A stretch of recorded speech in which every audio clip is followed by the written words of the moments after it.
मेरा नाम कोमल है। मेरी उम्र 38 साल है। मैं देखने में बहुत सुंदर हूँ। रंग थोड़ा सांवला है, पर नए नक्श मेरे काफी अच्छे थे, जो मेरी खूबसूरती पर चार चांद लगा देते थे। मेरी हाइट 5 फीट थी और अब मैं थोड़ी गोलुम टाइप की हो गई थी। पिछले 1 साल से मेरी शादीशुदा जिंदगी में काफी उथल पुथल मची हुई है, क्योंकि मेरे पति पंकज को अब मेरे के नहीं अंदर बिल्कुल भी दिलचस्पी नहीं रही। मेरे ससुराल में 2 मंजिला मकान है। नीचे वाला मंजिल मेरे हस्बैंड के हिस्से में आया है और ऊपर वाली मंजिल मेरे जेठ के नाम आई है। मेरे जेठ दिल्ली की मल्टीनेशनल कंपनी में जॉब करते थे, जिस वजह से वो अपने परिवार के साथ वहीं सेटल हो गए थे और यहाँ पर अपना घर किराए पर दिया हुआ था। उन्हीं के घर में एक किराएदार रहता था, जिसका नाम कपिल है। मेरी अक्सर कपिल के साथ यही बातचीत होती रहती थी। कुछ समय पहले ही मैंने जिम जाना बंद कर दिया था और अब मैं ज्यादा समय घर पर ही रहती थी, जिस तब वजह से मेरा वजन काफी बढ़ गया था और मैं काफी मोटी भी हो गई थी।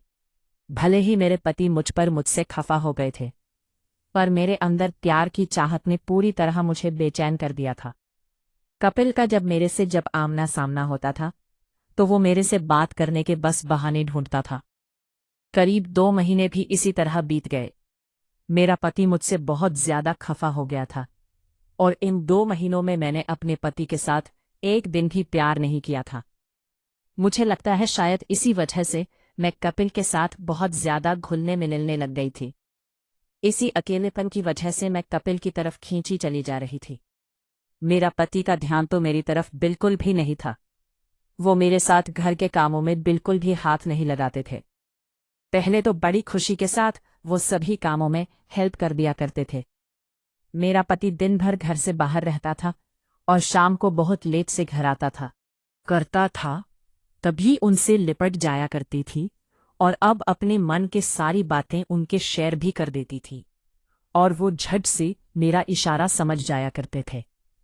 आजकल मेरे इशारा तो दूर, मेरी तकलीफों को भी नज़रअंदाज कर किया करते थे। वो जब शाम को घर आते थे, खुद को बहुत थका हुआ बताते थे और आते ही सो जाते थे। तो अक्सर रोज कपिल मुझे फोन करता था और हम घंटों एक दूसरे के साथ बातें करते थे। मेरे और मेरे पति के बीच की दूरियां शायद कपिल को पता चल गई थी। इसी वजह से वो हमेशा मुझे अकेले मिलने के लिए बुलाता रहता था। एक दिन दोपहर को कपिल मेरे घर आ धमका। मेरी बेटी स्कूल से शाम को 5 बजे घर आती थी। उसको हम लोगों ने ट्यूशन लगाई थी, जिस वजह से उसको घर आते आते 5 बज जाते थे। उस दिन मैं और मेरा छोटा बेटा घर पर अकेले थे। जब कपिल ने मेरे पति के बारे में मुझसे पूछा, तो मैंने उसको कहा कि आजकल मेरे पति काम में बहुत बिजी है, जिस वजह से वो पूरा पूरा दिन घर से बाहर ही रहते हैं। तब कपिल ने कहा, अच्छा, मैं उनके और अपने लिए कॉफी यह बनाकर लाई। हम दोनों ने कॉफी पी और आपस में बातें करने लगे। थोड़ी देर के बाद उसने मुझसे पूछा, क्या तुम्हें इच्छा होती है? मैंने उसके बात का कोई जवाब नहीं दिया, बस अपना सिर नीचे की तरफ झुका लिया। तभी वो मेरे करीब आया और मेरे पास बैठ गया और अपना हाथ में मेरा हाथ थाम लिया और मुझसे बहुत मीठी मीठी बातें करने लगा।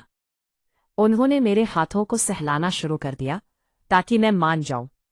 मैंने इस बात के लिए कोई विरोध लिया, पर मैं उनसे खुलकर अपने दिल की बात भी नहीं कर सकती थी। उसने सोचा कि इसने कोई विरोध नहीं किया, तो उसकी हिम्मत बहुत बढ़ गई और उसने मेरे गले से लेकर मेरे चेहरे तक शुरू कर दिया। अब मुझे इस हरकत की वजह से कुछ होने लगा था। मैं उनकी बाहों में बस समाती चली जा रही थी। कुछ ही पल में मैंने उसका हाथ अपने साथ देना शुरू कर दिया। मुझे ऐसा लग रहा था कि जैसे वर्षों के बाद 2 बिछड़े हुए प्रेमी का मिलन हो रहा हो और बस एक दूसरे में समा जाना चाहते थे। अभी तो हम एक दूसरे की बाहों में पूरी तरह से समाये ही नहीं थे कि तभी अंदर से मेरे बच्चे की रोने की आवाज सुनाई दी। तभी मैं कपिल की बाहों से अलग हो गई और कमरे में जाकर अपने बच्चे को गोद में उठाया और चुप कराने लगी। बच्चा काफी समय से रो रहा था, सो रहा था, तो उसे भूख लगी थी। मैंने वही बिस्तर पर बैठकर अपने बच्चे को दूध पिलाया थोड़ी देर के बाद कपिल मेरे कमरे में आया और मेरे बगल में बैठ गया और मुझसे कहने लगा, तुम्हारा वजन पहले से काफी ज्यादा बढ़ गया है। तब मैंने कह दिया, हाँ, घर में बैठ बैठकर बहुत मोटी हो गई हूं मैं। तभी कपिल बोला, मुझे तो तुम बहुत अच्छी लग रही हो, गोलू मोलू सी। उसके इतना कहते ही मैं शर्मा गई और अब मैंने बच्चे को दूध पिलाकर उसे फिर से पालने में सुला दिया और फिर उसके पास चली गई। अब मुझे थोड़ा अच्छा लग रहा था। इसने एक झटके में ही मेरा हाथ अपनी ओर खींचा और सहलाने लगा। अब मैंने खुद को पूरी तरह से प्यार में झोंक दिया था। अब मुझे बहुत ही ना ज्यादा मजा आ रहा था। मैं भी उसके सिर पर अपनी उंगलियां फिराने लगी। मुझे बहुत ही मजा आ रहा था। टपके लग रहे थे। मैं एकदम 7वें आसमान पर थी। जब मैंने अपनी आंखें खोली तो कपिल की ओर देखा। वो बड़े प्यार से मेरी तरफ देख रहा था। हम दोनों हल्की हल्की आंखें भर रहे थे। उसके चेहरे पर काफी थकान महसूस हो रही थी। वो अपनी पूरी ताकत लगा रहा था। हम दोनों की सांसें फूल रही थी। मैं पूरी तरह से उसके प्यार में मदहोश हो चुकी थी। मैं पूरे पसीने से भीग गई थी। मैं जल्दी से बाथरूम गई और अच्छी तरह से फ्रेश होकर बाहर निकली। मैंने घड़ी की ओर देखा तो 5 बजने वाले थे। मैंने कपिल से कहा कि अब तुम यहां से चले जाओ। उसने अपने कपड़े पहने और वहां से चला गया। इसी तरह अगले दिन भी मेरे पति काम की वजह से पूरा दिन घर से बाहर थे, तो मैं और कपिल हर रोज मिलते रहे। लगभग 7 दिन तक ऐसा ही चलता रहा। एक दिन मेरे पति को ऑफिस के काम से बाहर जाना था। अगला भाग नेक्स्ट पार्ट में। दोस्तों, अगर आपको कहानी पसंद आई हो तो वीडियो को लाइक शेयर करें। अगर चैनल पर पहली बार आए हैं तो चैनल को सब्सक्राइब जरूर करें।